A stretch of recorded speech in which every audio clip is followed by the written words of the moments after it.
Bonjour chers amis, on va continuer ce qu'on a débuté concernant les pointeurs. Alors, on va s'intéresser dans cette petite vidéo sur la déclaration des pointeurs. Tout d'abord, on va vous donner la notion pour accéder à l'adresse d'une variable. Pour déduire l'adresse d'une variable, supposons que l'âge, c'est le nom d'une variable, d'accord? Donc, pour accéder à l'adresse de cette variable-là, l'adresse, il suffit juste d'ajouter le int commercial plus le nom de variable que vous cherchez.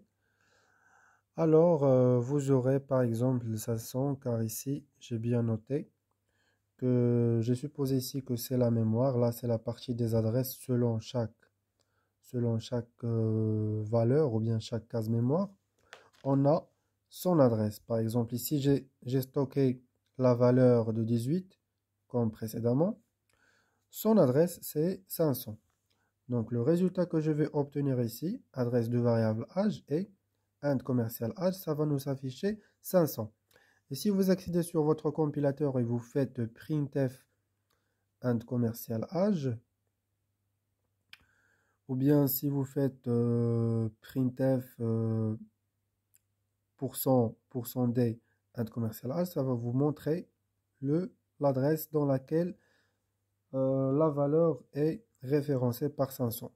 Concernant la déclaration du pointeur, il suffit juste de le déclarer selon son type de variable, soit un entier.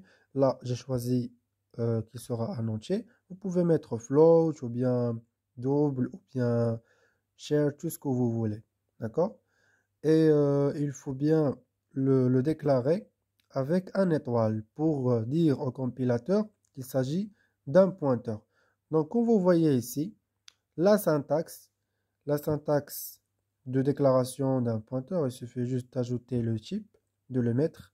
À côté, vous mettez l'étoile pour dire qu'il s'agit d'un pointeur et le nom du pointeur, soit PTR ou bien P ou bien T, tout ce que vous voulez. Alors,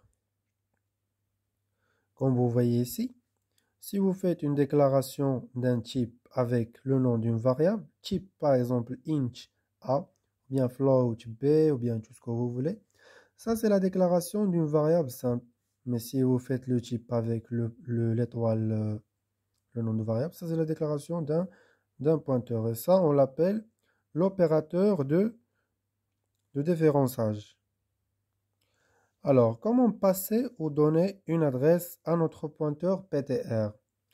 Donc, il suffit juste de déclarer, après avoir déclaré bien sûr le PTR en tant qu'un pointeur, il suffit juste de le fixer sur l'adresse ou bien de le faire pointer sur une case mémoire d'une variable. Lorsqu'on dit que PTR reçoit l'int commercial de âge, cela veut dire que PTR pointe sur l'adresse de la variable âge. Cela veut dire que PTR et similairement, il tient l'adresse dans laquelle la variable âge est référencée. Alors, comme vous voyez ici, j'ai fait une petite remarque. Attention, cette écriture sans étoile, c'est pour donner une adresse.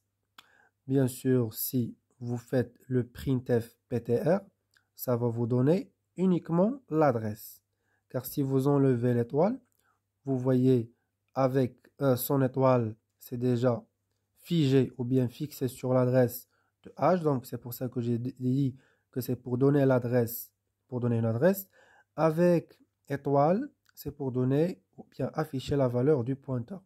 Bien sûr, là, dans ce cas-là, il va afficher la valeur ou bien le contenu qui se trouve dans la variable âge. Par exemple, printf plus ptr, ça va vous donner l'adresse. L'adresse, c'est 500. C'est notre cas ici. Et comme vous voyez ici, printf plus le étoile ptr, ça va vous donner le contenu de 18. Bien sûr, c'est similaire si vous faites ici âge. Âge, si vous enlevez le int commercial, ça sera quoi? Ça sera le contenu. Et ici, bien sûr, si vous ajoutez le int commercial, ça sera la même valeur qui était mentionnée là-dessus. Ça va mentionner quoi? mentionner l'adresse parce qu'on a déjà précédemment dit que PTR pointe sur l'adresse de age. D'accord? Et vous pouvez ajouter cette petite remarque-là. Donc, le nom de pointeur, ça nous donne une adresse. Le nom de pointeur uniquement, ça nous donne une adresse. Le nom du pointeur, si vous l'ajoutez avec un étoile, ça va vous donner uniquement la valeur ou bien le contenu de la variable. Merci pour votre attention. À bientôt.